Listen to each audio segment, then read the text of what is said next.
छोटे किसान हैं जिनके पास 2 हेक्टेयर से कम जमीन है, और इन तीनों कृषि कानूनों से उन किसानों को फायदा होगा, बिचौलियों का अंत होगा। उन्होंने कहा कि हमें उनकी चिंता है और इसीलिए हम उन 8 किसानों के साथ हैं। वो तो ये साफ कह रहे हैं कि जो छोटा किसान है उसको इन कृषि कानूनों से फायदा होगा और सरकार इसीलिए इन कृषि कानूनों पर अडिग है। इस पर टिकैत साहब आपका क्या जवाब होगा? आप ये गारंटी दे दो कि उन छोटा जो 2 हेक्टेयर का किसान है उनको पूर्ण रूप से एमएसपी का लाभ मिलेगा।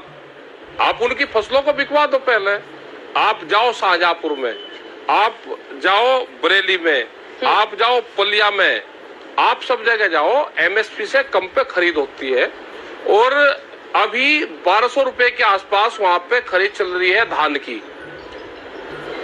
तो ये जो व्यापारी है जो किसान से सस्ते में खरीदता है, ये इसको कहां बेचता है, इसकी भी एक बार जानकारी कर लो। हमने एक डाटा दिया था अकेले रामपुर डिस्ट्रिक्ट का।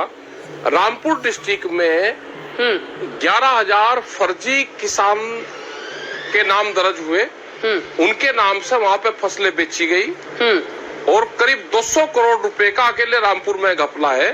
जो धान बिहार में पैदा होता है, जहां पर मंडियां बंद कर दी, बिहार और पूर्वांचल से धान की खरीद होती है गेहूं की, और वो जाके इन डिस्ट्रिक्टों में बेचा जाता है। ये पूर्ण रूप से जांच करने वाली चीजें है कि एमएसपी पे खरीद हो ही नहीं रही और भंडारण होगा। ये जो कहानी के माल अपना कहीं पे भी किसान बेच सकता है, किसान तो पहले भी बेचता था, पहले कुछ लाभ ठीक मिल जाता था। हरियाणा में किसान जाके बेचता था तो एमएसपी मिल जाती थी।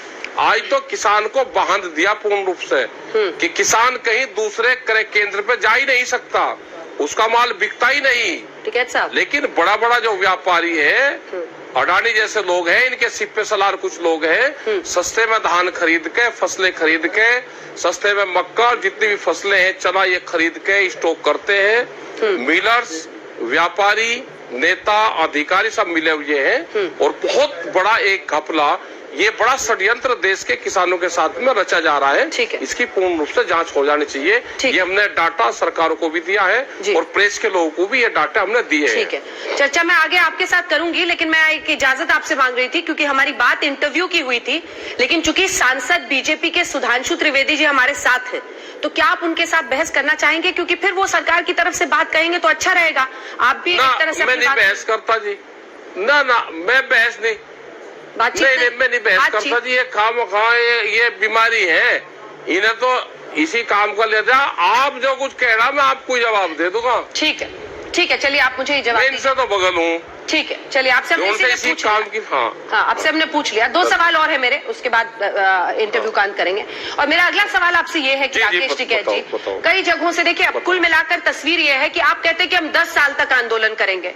शाम होते होते ये समझ में आ गया कि आपके इस आंदोलन से सरकार पर तो कोई दबाव बना नहीं है।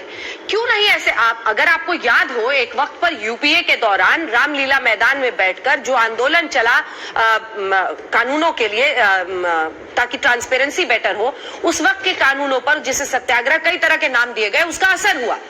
वो रास्ता ना अपनाकर आप कभी लाल किला तक मार्च का रास्ता अपनाते हैं, कभी भारत बंद का रास्ता अपनाते हैं। आपको नहीं लगता है कि इससे लोगों को दिक्कतें होती है?